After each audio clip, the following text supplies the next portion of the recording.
বাংলাদেশ স্বাধীন হবার পরে রাজনৈতিক উদ্দেশ্যে ধর্মের অপব্যবহার নিষিদ্ধ করা হলে জামাতে ইসলামীর সাংগঠনিক অস্তিত্ব দৃশ্যত বিলীন হয়ে যায়।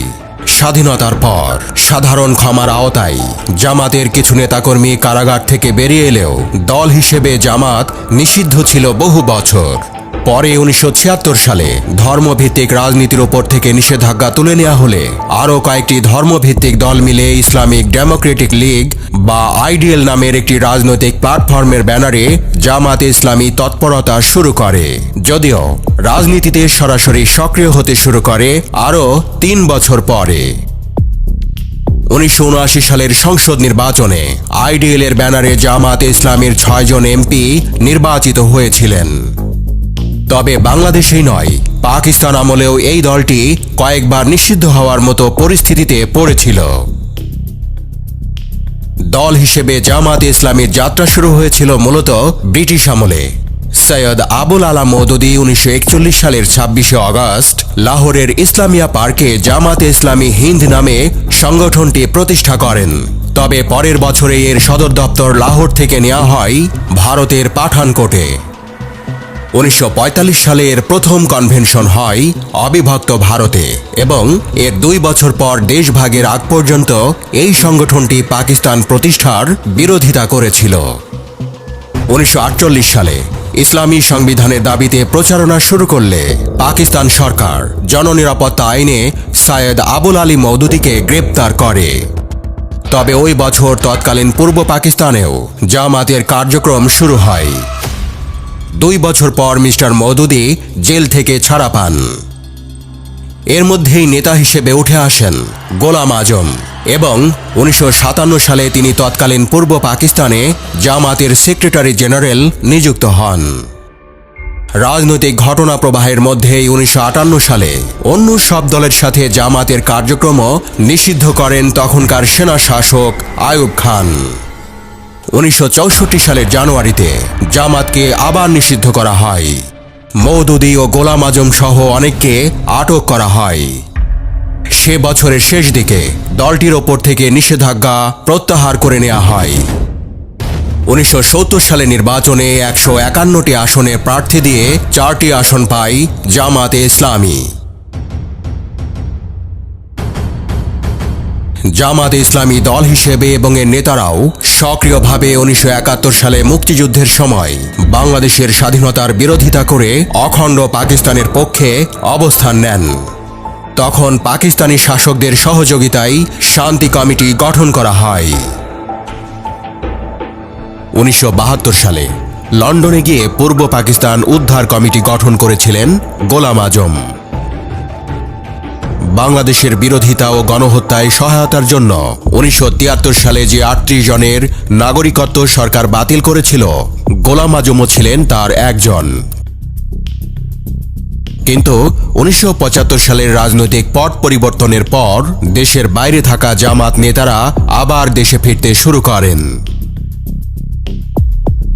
1976 সালে গোলাম আজম নাগরিকত্ব ফেরতের জন্য আবেদন করলেও সে আবেদন প্রত্যাখ্যাত হয়।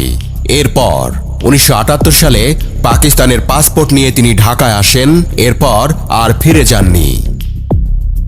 1979 সালে ঢাকায় এক সম্মেলনের মাধ্যমে জামাতে ইসলামী বাংলাদেশ গঠিত হয়। সেখানে গোলাম আজমকে অনেকটা গোপনে আমির করে প্রকাশ্যে আব্বাস আলী খানকে ভারপ্রাপ্ত আমির ঘোষণা করা হয়। এর পরের বছর ঢাকায় বায়তুল মোকাররমের সামনে জামাতের প্রথম প্রকাশ্য সভা অনুষ্ঠিত হয়।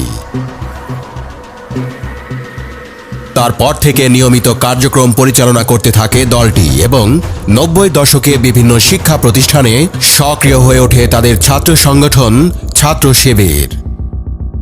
1986 সালে এরশাদ সরকারের অধীনে নির্বাচনে অংশ নিয়ে 10টি আসন পায় তারা। পরে বিএনপি ও আওয়ামী লীগের নেতৃত্বাধীন জোটের বাইরে জামাতও এরশাদ বিরোধী আন্দোলনে অংশ নেয়। তবে তাদের বড় সাফল্য আসে 1991 সালের নির্বাচনে। সেবার 18টি আসন জিতে তারা এবং তাদের সমর্থনেই সরকার গঠন করে বিএনপি। এরপর থেকে জামাতকে নিষিদ্ধ করা ও যুদ্ধাপরাধীদের বিচারের দাবিতে আবার তীব্র আন্দোলন গড়ে ওঠে দেশে।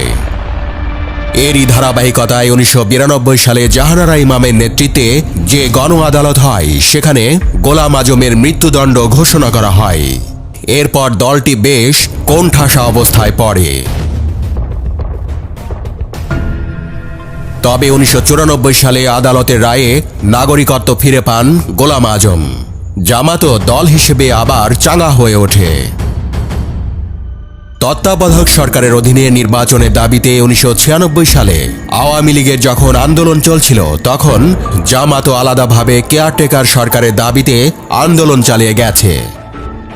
1999 সালে বিএনপির সাথে আনুষ্ঠানিক জোট করে জামাত, যার নাম হয় 4 দলীয় জোট। গোলাম আজম 2000 সালে অবসর নিলে দলটির শীর্ষ পদে আসেন মতিউর রহমান নিজামী। 2001 সালের নির্বাচনে বিএনপি নেতৃত্বাধীন 4 দলীয় জোট 2/3 সংখ্যাগরিষ্ঠতা পেয়ে ক্ষমতায় গেলে জামাত নেতা মতিউর রহমান নিজামী ও আলী আহসান মোহাম্মদ মুজাহিদ মন্ত্রিত্ব পান। স্বাধীন বাংলাদেশে এটাই জামাতের প্রথম সরকারে অংশগ্রহণ। 2008 সালের নির্বাচনে 2টি আসন পায় জামাত। ওই নির্বাচনে নিরঙ্কুশ সংখ্যাগরিষ্ঠতা পায় আওয়ামী লীগ। এরপর তারা আর কোনো ভোটে অংশ নিতে পারেনি। ওই বছর নির্বাচন কমিশনে নিবন্ধন পাওয়ার জন্য জামাত ইসলামী বাংলাদেশ নাম পরিবর্তন করে বাংলাদেশ জামাত ইসলামী রাখা হয়। 2013 সালের ডিসেম্বরে 71-এর মানবতা বিরোধী অপরাধের মামলায় দলের নেতা কাদের মোল্লার ফাঁসি কার্যকর হয়। এর আগে থেকেই মানবতা বিরোধী অপরাধের বিচারের সময় দলটির গুরুত্বপূর্ণ অনেক নেতা আটক হলে বেশ চাপের মুখে পড়ে দলটি।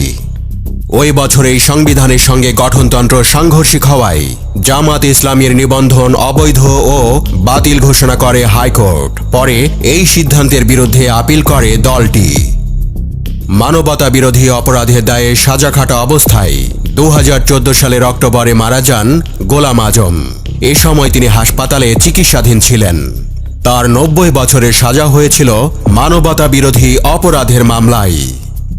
একই ধরনের মামলায় 2015 সালে দলটির সেক্রেটারি জেনারেল আলী আহসান মোহাম্মদ মুজাহিদের এবং 2016 সালে আমির মতিউর রহমান নিজামীর ফাঁসি কার্যকর হয় এবং দলটি চরম বিপাকে পড়ে।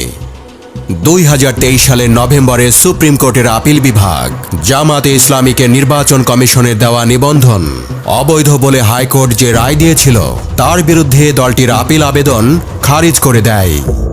এর ফলে জামাতের নিবন্ধন বাতিলে হাইকোর্টে দেওয়া রায় বহাল থাকে। 2024 সালের 31 জুলাই জামাতে ইসলামীকে নিষিদ্ধ ঘোষণা করে সরকার।